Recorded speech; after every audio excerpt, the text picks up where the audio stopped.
જય હિન્દ વિદ્યાર્થી મિત્રો, હવે નવોદયનું ફોર્મ ભરતા બધા જ વિદ્યાર્થી મિત્રોને એક અપડેટ આપવાની બહુ જરૂરી છે કે જો તમે ફોર્મ ભરો છો અને અનડિફાઇન કરી અને કોઈ એરર આવે છે અને ફોર્મ તમારું ઓટોમેટિક રિફ્રેશ થઈ જાય છે, ફરીથી ભરવાની જરૂર પડે છે, તો એવા કેસમાં છે ને તમારું આધાર કાર્ડ અપડેટ ન હોય અથવા તો આધાર કાર્ડ અપડેટ હોય પણ ઘણા ટાઈમથી આપણે આધાર કાર્ડ બાબતે કોઈ પણ પ્રોસેસ અથવા તો કોઈ પણ લોગિન ન થયું હોય, એવા કેસમાં વિદ્યાર્થીઓનું અનડિફાઇન કરી અને એક એરર આવે છે અને વાલીને વારંવાર એકની એક ડિટેલ ભરવાની થાય છે.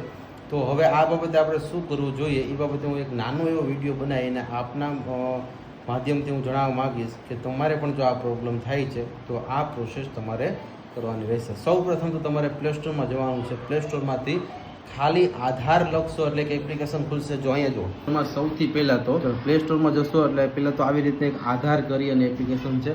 આ આધાર કરી અને એપ્લિકેશનમાં સૌથી પહેલાં તમારે ડાઉનલોડ કરવાની છે. ડાઉનલોડ થયા પછી એક તમને પરમિશન જે છે એ કેમેરાની, SMS અને કોલની પરમિશન આવશે. પરમિશન ઉપર સિલેક્ટ કરશો પછી અહીંથી while using the app allow રેડી. આ બધી પ્રોસેસ તમે જેવી કમ્પ્લીટ કરશો એટલે આગળથી પછી તમારી માટે આગળ જે ઓપ્શન આવે છે welcome to the new era of digital identify.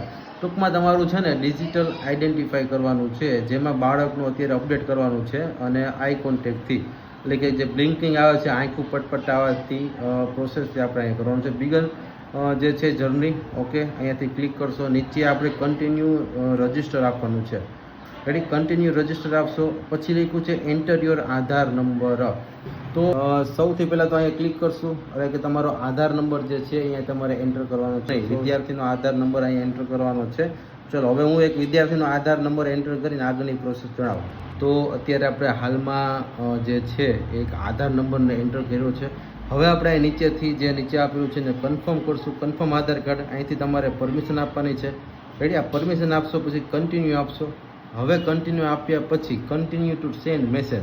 શરૂઆતમાં જે આપણે 3 પરમિશન આપી હતી, કેમેરાની અને SMSની અને કોલની, રેડી. તો એ બાબતે અહીંયા આપણે એક SMS સેન્ડ કરવાનો છે તમારા મોબાઈલમાંથી, એટલે કે તમારો જે રજિસ્ટર મોબાઈલ નંબર છે એમાંથી મેસેજ જશે. Aadhaar would like to send a message to, ready. અહીંથી રિમેમ્બરમાંથી ઓલવેઝ અલાઉ કરી અને આપણે આગળ સેન્ડ મેસેજ કરી દઈશું. ચલો પછી હવે આગળ પ્રોસેસ થશે. ટૂંકમાં આ બધી પ્રોસેસ કમ્પ્લીટ કરી પછી તમારે વેરિફિકેશન મોબાઈલ નંબર થઈ જશે.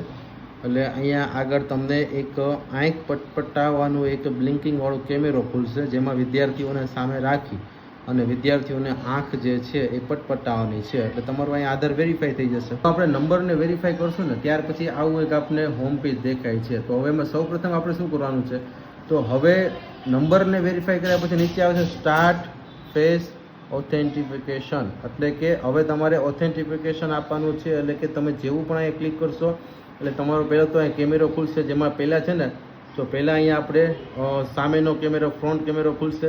અહીંયાથી નીચેથી તમે ચેન્જ કરી શકો છો, રેડી.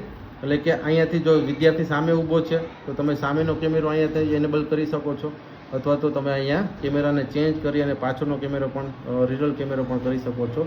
તો આવી રીતે આપણે અહીંયા વિદ્યાર્થીઓને સામે રાખવાના છે. અને ખાસ જો આ બંને આંખ છે ને, આંખ ઉપર બંને આંખ વિદ્યાર્થીના ફેસ ઉપર આવી જોઈએ એ રીતે તમે વિદ્યાર્થીઓને સામે ઊભા રાખશો એટલે થઈ જશે. વધુ સમય ન બગાડતા, નકર આ રીતે ટાઈમ આઉટ થઈ જશે.